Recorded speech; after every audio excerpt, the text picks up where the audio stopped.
Bismillah ve salatu ve selamu ala Resulillah ve ala alihi ve sahbihi ve men vala. Celaleddin Suyuti rahmetullahi aleyhinin Halifler Tarihi namlı kitabında biz Abbasilarniki en büyük haliflerden Mustazhir Billah degan halifeninki hayatı bilen tanışıp çıkan. Biz bu adamniki hayatı ve şu devirde boğan en mühim siyasi vakalar hakkında toxtulup ötdük. Hem de bugün bu adamniki devirde ölüp ketken en meşhur büyük ulemalar hakkında toxtulup ders sunumuz. Mana bu kitapniki cini mana mushu meşhur şahslar degan. Çünkü bu meşhur şahslar öz devirde gayet zor ta'sir ko'rsatgan büyükler. Ko'pincha ilmiy jihatdan, ba'zilar siyosiy jihatdan degandek. Xo'sh, bu davrda o'lib ketgan mashhur shaxslardan Abul Muzaffar as-Sam'ani degan kishi. Bu kishiniki ismi Mansur ibn Muhammad nomi bilan mashhur. Sam'an degan asli shu arablarniki Tamim qabilasidagi bir kichik bir oymoq. Şuna bunu Sam'ani deymiz. Ameliyatda bu adam Xorasonda yaşagan, Xorasonda tug'ilgan. 426-yili tug'ilib, Hijriyat 489-yili Turkmenistondagi Marva Shahjahanda o'lib ketgan. Demak, shu yurtlarda yaşagan Arab istilochilarniki navirlariga to'g'ri keladi. Bu adamniki bütün o'ziniki jamiyati, mesela ok ellari, çoğun dadları, çoğun boğulları, hemmisi şu Xorasondagi büyük ulamalar ekan. Bular. Bu adam dastlabda o'zi Hanifiy mazhabda yashagan bo'lsa-mu, keyin Bag'dodga kelib, Bag'dodniki Abu Ishaq Shiroziy ibn Sabbaq deymiz, Bag'dodning eng büyük ulamolari bilan munoziraga tushib, shu munoziralarda bir-biri bilan ilmiy muhokamalarni qilish orqali keyin Shafiy mazhabga yo'tkalgan mazhabini. Shafiy mazhabga yo'tkalgandan keyin o'zining yurtida bu odam ko'p siqilishlarga duch kelgan. Oxir bo'lolmay bu odam Nishapurga ketgan. Nishapurga borgan vaqtida ayni vaqtda Nizomul Mulk kutib olgan bu odamni. Bu qadr qimmatini qilgan. Bu odamga ilmiy so'rin san hozirlab bergan bu odam. Demak, keyingi mezgilda shu Shafiy mazhabniki büyük peshvolardan bo'lib atalgan. Bu odamniki ko'p tafsir kitoblari, fiqh, usul, hadis qatorli kitoblarda nurg'un asarlari borligi qayd qilingan. Jumladan mesela Minhaj Ahli Sunna, Qawati'ul Adilla qatorli kitoblar. Uningdan boshqa bu davrda o'lib ketgan yana bir mashhur shaxs Nasrul Maqdisi nomi bilan mashhur bo'lgan Nasr ibn Ibrohim ibn Nasr degan kishi. At-Tasanif vel Amali nomli kitobniki avtori bo'ladi. Bu odam Shafiy mazhabining büyük ulemalari bo'ldi. Hem faqih hem muhaddis bu adam. O'zi 410-yillardan burroq tug'ilgan. Bu adam shu Damashq, Mushtiyarlarda yashab, shu yerda ilm tahsil qilgan. Sahih Buxoriy nomli bu hadis kitobini Abul Hasan ibn Simsar degan ulamalardan anglagan. Undan boshqa nurg'un ulamalarda, masalan, hozir G'azza deymiz, Baytul Maqdis deymiz, qatorliq o'rinlarda Muvatta deymiz. Ashtu kitoblarni o'qigan bu odam. Makkalarda o'qigan. Demak, bu odam shu arab dunyosidagi markaziy shaharlarda ilm tahsil qilgan büyük bir kitoblar shaxslar. Shafiy mazhabda ko'zi ko'ringan büyük deyishki bo'ladi. Keyingi mezgilda masalan bu odam Baytul Maqdis, Damashq shu o'rinlarda yurgan. İbn Asakir rahmetullah aleyhinki bu adamniki tercüman hakkında gap qistirishcha 480-yillar Damashqqa kelib, müşahada Shafiy mazhabini o'gitib, o'lib ketkichilik. Hadis rivoyat qilib bergan deydi. O'zi shu davrdagi faqih, imom, zohid, o'z bilginiga amal qiladigan bir odam edi deydi. Boshqalarning xayr saxovatini qabul qilmaydi deydi. Nablus degan yurtda o'ziga bir yeri bor ekanda, shu yerdan kirgan ijarni hajlab shuna kun ko'chiradi. Nablus hozir Falastinda bu yerda. Shu kunliki bir non yeb ekanda o'choqqa. Shu nonni yeb kun ko'chirib, g'org'il turmushni beshidan ko'chirgan deydi. Boshqalar bu odamniki shu zoidligi, ondan shu shahvatsiz hatto Ötken kunlarini tasvirlab ajoyib bir inson degandek sifatlarni bergan. Bu odamniki El-Kafi fil mazhab, At-Tahzib fil mazhab qatorliq kitoblari mashhur. Undan boshqa El-Intihabu Damshqi degan kitob bor, 14 tomliq. Bu kitoblar, shu kitoblar orqali islom dunyosiga ilmiy jihatdan tuhfa qo'shib dunyodan ayrilgan. Undan boshqa buyuk ulamolardan Abul Faraj Az-Zaz nomi bilan mashhur bo'lgan Abdurrahman ibn Ahmad ibn Muhammad degan kishi. Bu kishi Shofiy mazhabining buyuk allomalardan. O'zi Marvaning hozirgi Turkmanistondagi buyuk faqihsi. Buni kishini Zaz deb atagan, bu laqabi Zaz ekan. Ammo bu odam shu mazhabni saqlashda, bular bu Shofiy mazhabini ching tutib minishda bir masal xarakterlik adam, ulug' xarakterlik adam. Chunki bu odamning kitoblari mashhur, o'quvchilar bir-biridan ko'p, taraf-tarafdan islom dunyosidan bu odamniki qishiga ilm o'rganish uchun kelgan. Abul Qasim Qushayri degan dаңliq zohidda o'qigan bu odam. Bu kishi 489-yili o'lib ketgan buyuk bir shaxslardan. Undan boshqa bu davrda o'lib ketgan mashhur shaxslardan Shayzala nomi bilan mashhur bo'lgan Abul Maali Aziz ibn Abdul Malik ibn Mansur degan kishi. O'z davridagi dаңliq muhaddis, voiz, imom.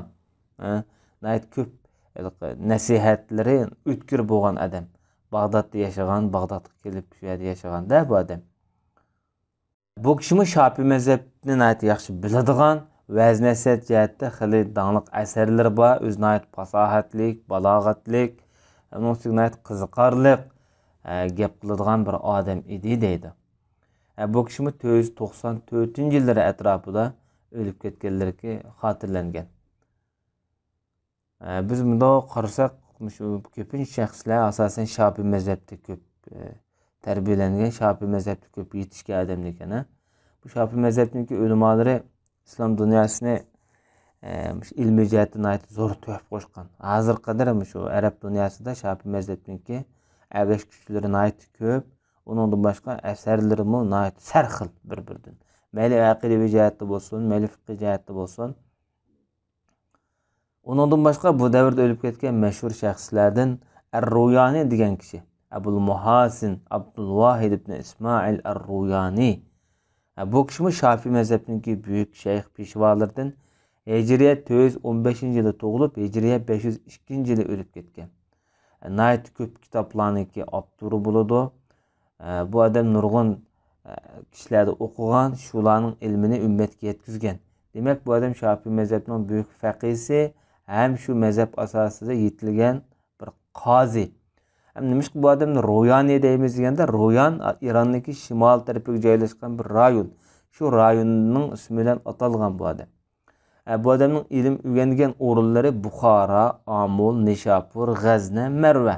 Bu Xorason ili, Mavra an-Nahr. Bu taraflarda hadis, fiqh ilmlarni o'rgangan. Bularni fiqh jihatda nayt ko'zi ko'ringan, bu jihatda munodir o'rinlashtirib, nurg'un kitoblarni yezib, ko'zi ko'ringan bir juloliq bir odam. O'z davrida nayt yuzlik odam, kishilarning qabul qilishiga, kishilarning e'tirof qilishiga erishgan diyonatlik bir odamdir. Bularni shu Shofiy mazhabda bak nayt puxta edi deydi. Shunlashqa bu odamniki yuz obro'yi danqi shaharlarda o'z davrida chaqnagan. Chunki Nizomul Mulk nayt ko'p hurmatlagan. Endi asli dasmoyi bo'lsa, shu dasmoyini juloliq holatda xalqqa bayon qilib chiqara olsa, xalqning e'tiboriga erishidi, qabuliga erishidi. Qolgan umum jihatda elbetqa vaqtida o'ziniki degan so'zida rostchil bo'lsa. Qanday bo'lishidan qat'iy nazar, so'zi rostchil, qalbi bilan tili degan so'zi o'xshash chiqsa. Bu odamniki rivoyat qilinishicha bu odamdan, agar Shofiy mazhabining kitoblari ko'p tugab ketsa, men shuni o'zimning kallamdagi yodlagan ma'lumotlar bo'yicha qaytadan yezib chiqa olmayman degan. Demak, Shofiy mazhabidagi bu odamniki ilmi salmoqini ig'ir deyishga bo'ldi. Shunlashqa bu odamni o'z davridagi Imom Shofiy deb javob bergan. Bu odam hozir Tabaristonning qoziligini qilgan, Amil degan o'rinda maktab salgan. Amil degan o'rinda shu o'zining maktabi bo'lsa kerak. Nima Amilningki bir cho'ng jamisida Irondada shu yerda shu dars o'tayotgan, bolalarga dars o'tayotgan, kitob yozayotgan paytlarda bir rafiziy botini o'ltirayotgan bu odamni. Demak, shahidlik maqomiga erishgan buyuk alloma ulamolardan. Rafiziylarning tarixdan buyon musulmon ulamolarni qatl qilish, o'ldirilish, eng mashhur siyosiy shaxslarni o'ldirish qatorliq qonliq voqealar bilan to'lgan bularning hayoti. Bu davrda o'lib ketgan yana bir buyuk shaxslardan Xatibu Tabrizi nomi bilan mashhur bo'lgan Abu Zakariya degan kishi. Bu odam Hijriya 421-yil tug'ilib, Hijriya 502-yili, undaqda milodiya 1109-yilga to'g'ri keldi. Mushu paytda o'lib ketgan. Tabrizlik nayt cho'ng arab tilshunosi. İsmi Yahya ibn Ali nomi bilan mashhur, ammo haqiqiy laqabi Xatibu Tabrizi nomi bilan mashhur. Chunki bu odam Tabrizda tug'ilgan. Ayni vaqtda biz bu gapni qilgan Abul Ala Ma'arri degan buyuk bir adabiyotchi, faylasufniki tarjimonini boshda o'tkazgan. Shu odamni o'qigan bu odam. Bag'dodlarda yashab, Shomlarga berib, Misrlarga berib, Nizomiya maktabining shu kitob ombiriga mas'ul bo'lgan. Shuningdek bu jihatdan ko'p foydalangan bo'lishi mumkin. Bu odamniki ko'p kitoblari bor, nurg'un asarlarga bu odam kitob yozgan. O'lib ketgan yana bir shaxs Harrosi nomi bilan mashhur bo'lgan Ilkiya Harrosi İmaduddin Ali ibn Muhammad ibn Ali at-Tabari degan odam.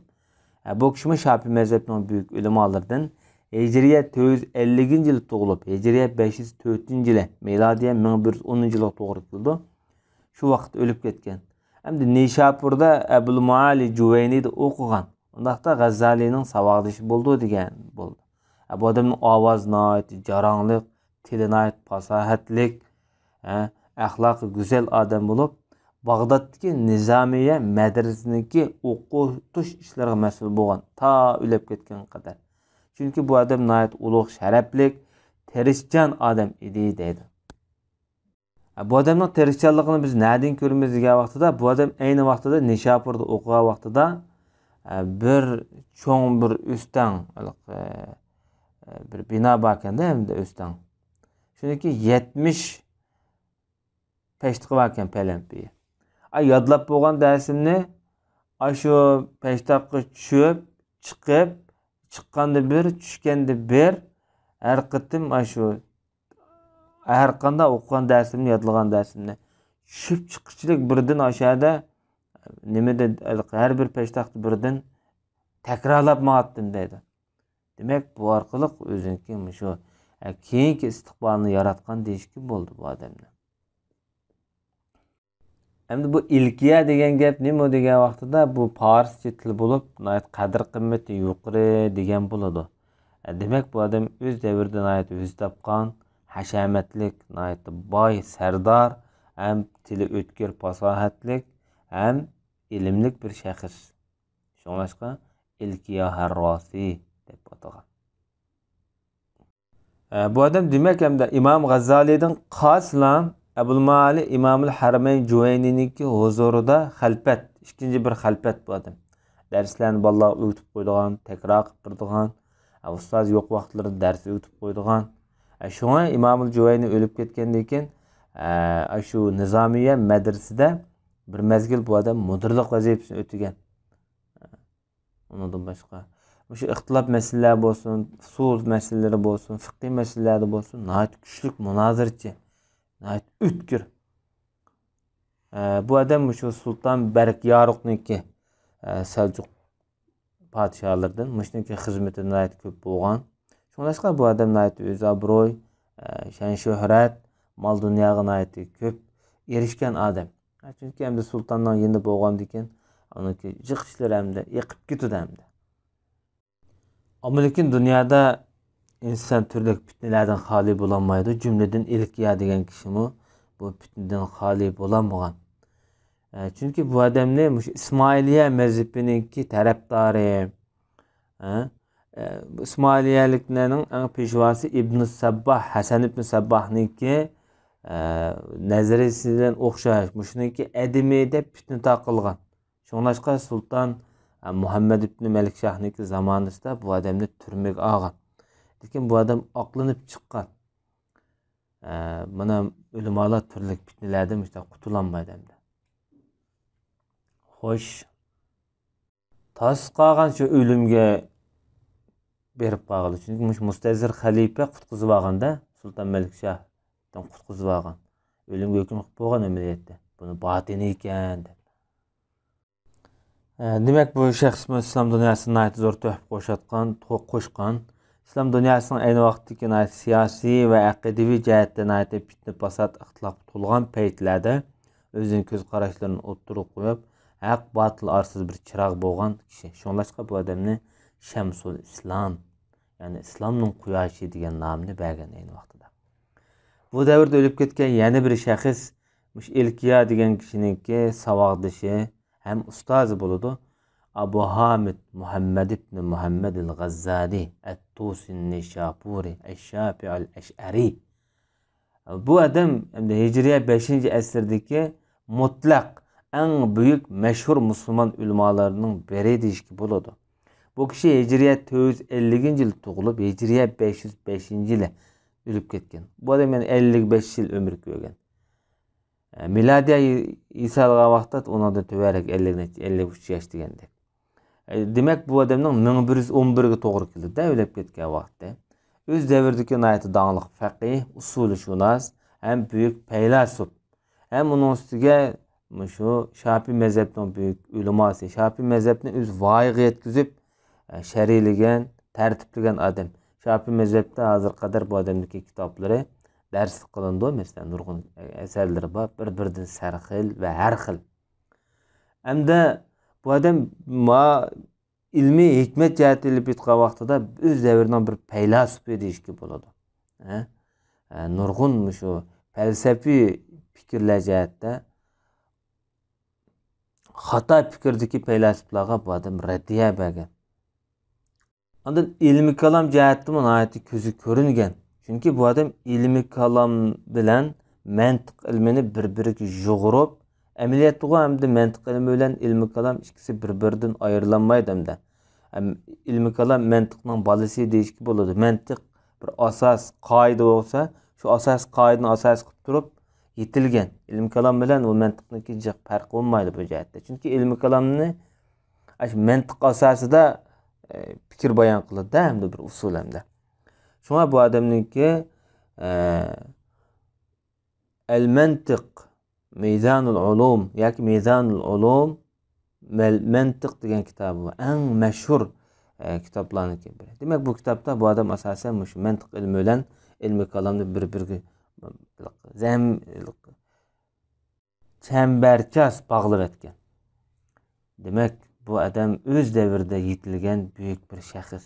Hamma ilmda deyishga bo'ladi. Shunlashqa o'z davrida bu odamni Hujjatul Islom, Zeynuddin degandek, Alimul Avhad, Muftil Umma, Barakatul Anam, Shariful A'imma qatorliq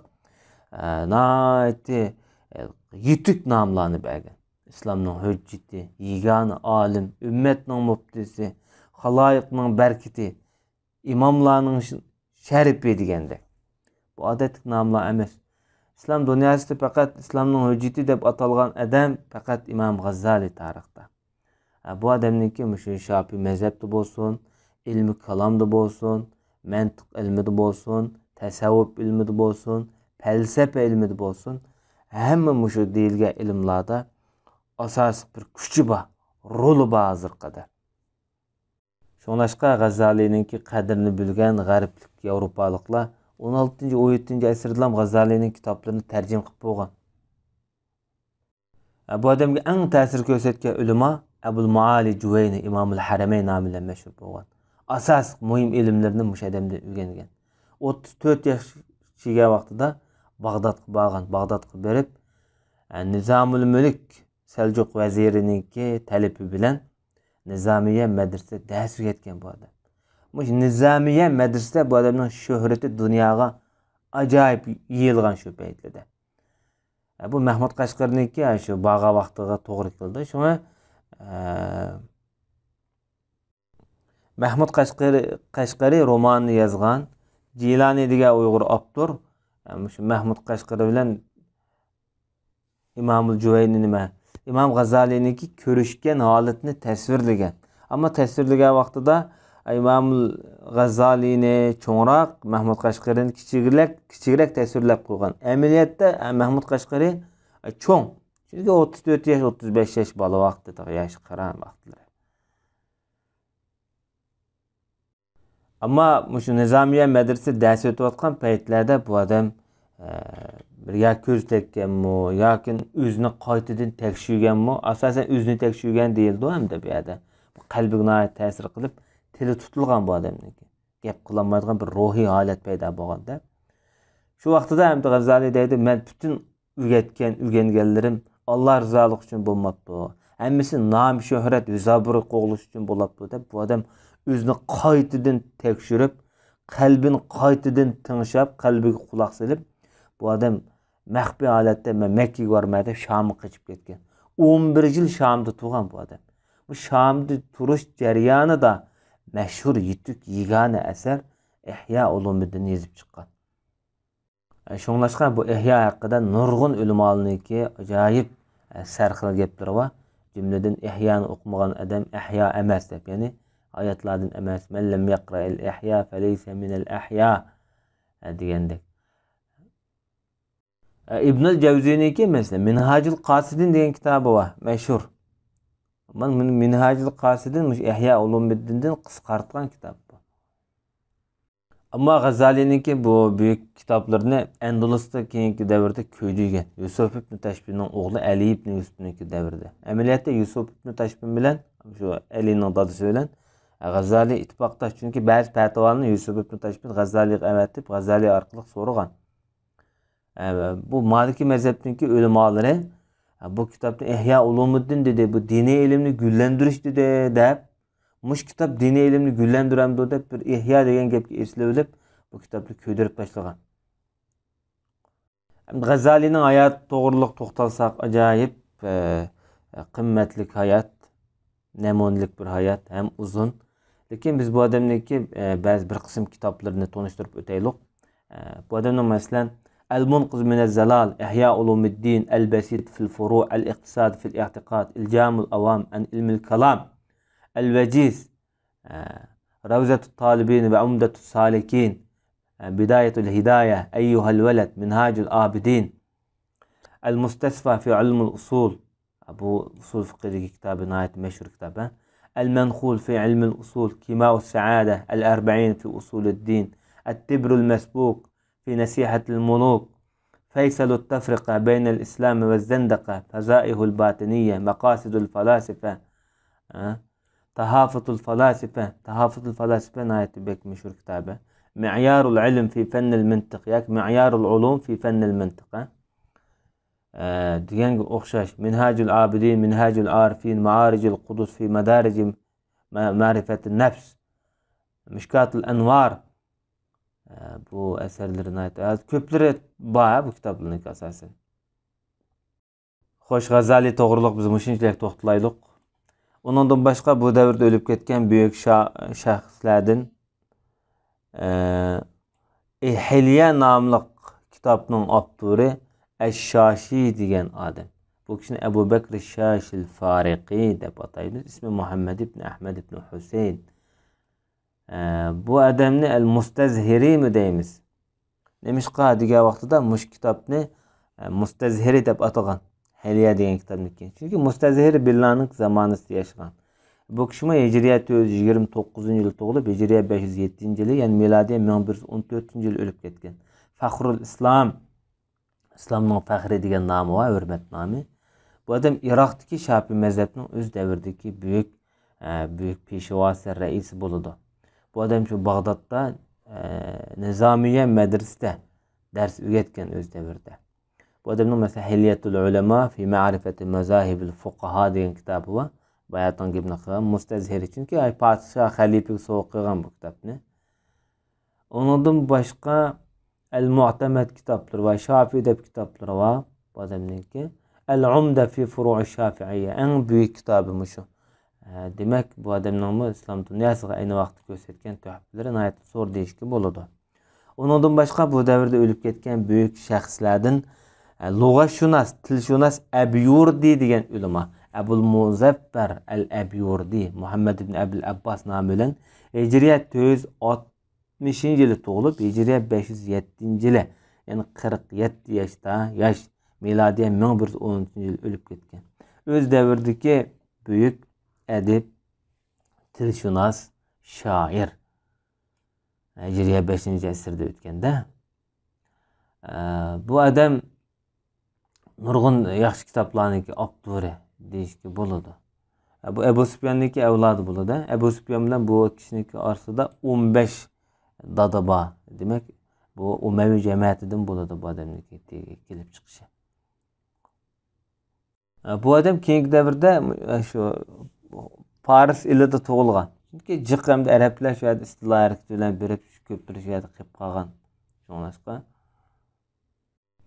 Bu kishi hamda ayni vaqtdagi shu Saljuq amirlari, Saljuq vazirlarininki huzurida xizmat bo'lgan. Masalan, Nizamul Mulkning o'g'li Ubaydullahninki davrida bu odam shu vazirninki xizmatini qilgan. Hijriyat 486-yillar.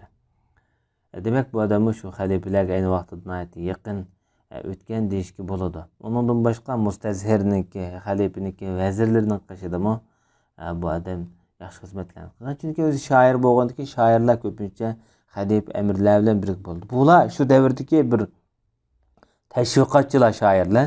Hozir masalan turli masalan tashviqot vositalari borda, masalan YouTube deymiz, turli kanallar deymiz va kazalar. Ammo ayni vaqtida shoirlar bir cho'ng büyük tashviqotchi.